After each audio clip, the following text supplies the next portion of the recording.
Higher time frames or lower time frames, which one should you choose? So let's look at it first. If we were to start with the higher time frames, it pretty much gives us the bigger picture. Okay, so the bigger picture is it's always important to understand where the market's at, where it's heading to, if it's going up or going down. So overall, higher time frames is just to see the clear view on what the bigger picture is telling you. But also, what these higher time frames can help you with is to see where you can position yourself. So helping with positioning on where you can place trades, right?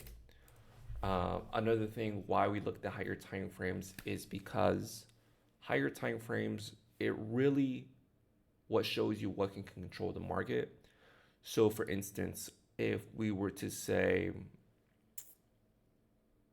Apple or Nvidia pull back very hard or pull back very aggressive, somewhat, some way, it's still holding an uptrend because you're going to see less of a trend being shifted on those stocks because all it's been doing is just going up every single month, every single year, and that is what those higher time frames are for. But these higher time frames are mainly used for people that long-term invest.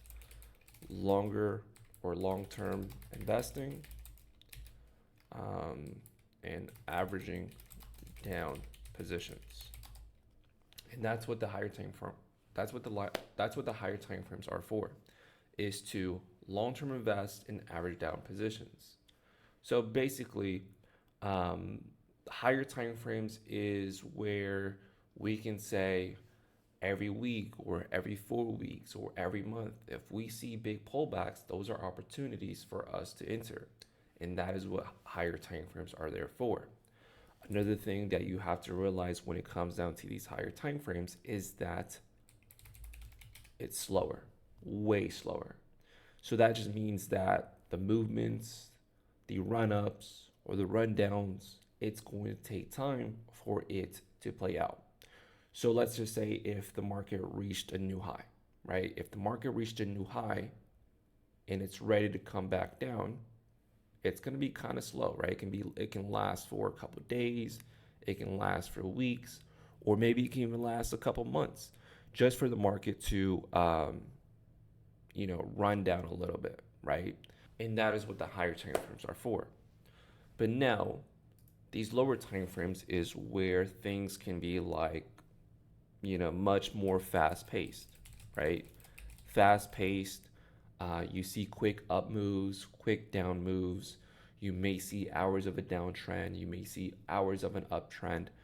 But just keep in mind that lower time frames is where we would say it's something very, very quick, but also it can be high pressure,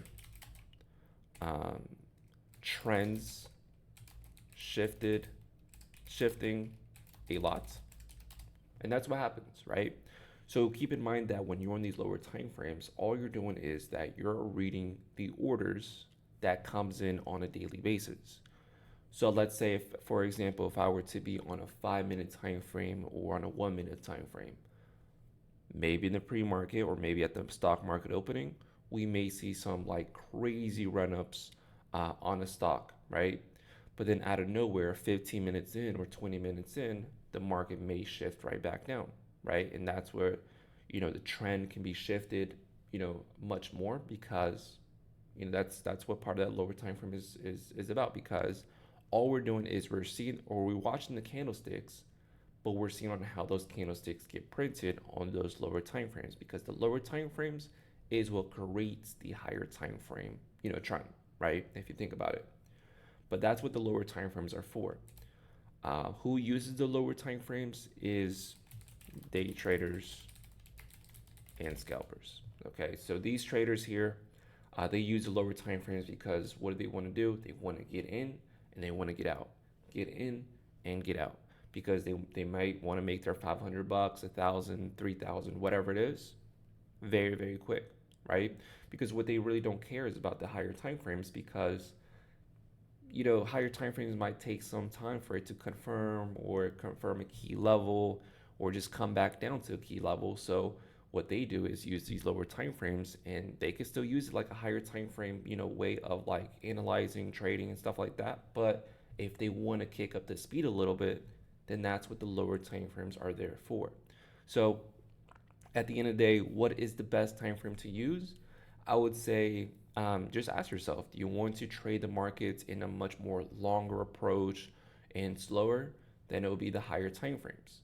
But if you want to make quick money or quick entries, quick exits, then it's going to be the lower time frames. Okay. So what do I consider a higher time frame? It would be daily, hourly, and that's a higher time frames, right? So now, what do I consider lower time frames? Anything below the 30-minute to the 1 minute is what I consider lower time frames.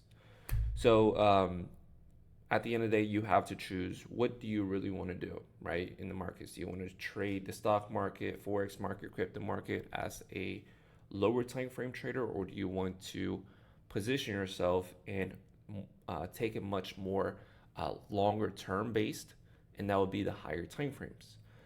I like to do both because I do this full time, right? So higher time frames for longer term approach. So let's just say if I were to be holding like XRP, Bitcoin, Dogecoin, then yeah, I'll be, treating that as a higher time frame approach or longer term approach.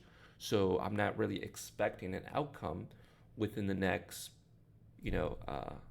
month or a couple months or maybe a full year, right? And that's what I'm looking at the higher time frames for.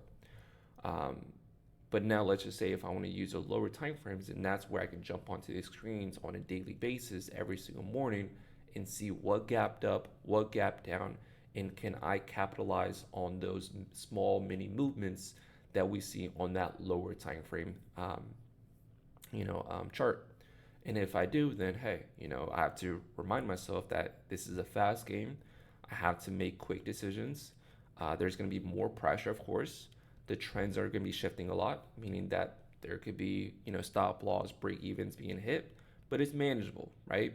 At the end of the day, risk management on both sides, higher time frame trading or lower time frame trading, is needed, because at the end of the day, we're not invincible, but we can get the job done still. But just know that when you're choosing one of these, I mean, you could do both if you want, but choosing one of these, I would say as a day trader, in and outs would be that lower time frames, and that's where I want to, quick, get in and get out, and I can focus on another trade, right? And for me, I would say lower time frames is the best for me. Why? Because I want to find trades that I can just put myself into for like 5, 10, or maybe 15 minutes. And that's what I would use the lower time frames for. But if I wanted to hold on to a trade for a couple of days or weeks or maybe months out, then it'll be the higher time frame approach. And that is the higher time frame and lower time frames. And if you enjoyed this video, hit that like button, subscribe, and comment what you want to see next, because we're going to break down more content of how to learn the stock market, the analysis, and how we can really, kill it in this game. Okay? So I'll see you next time.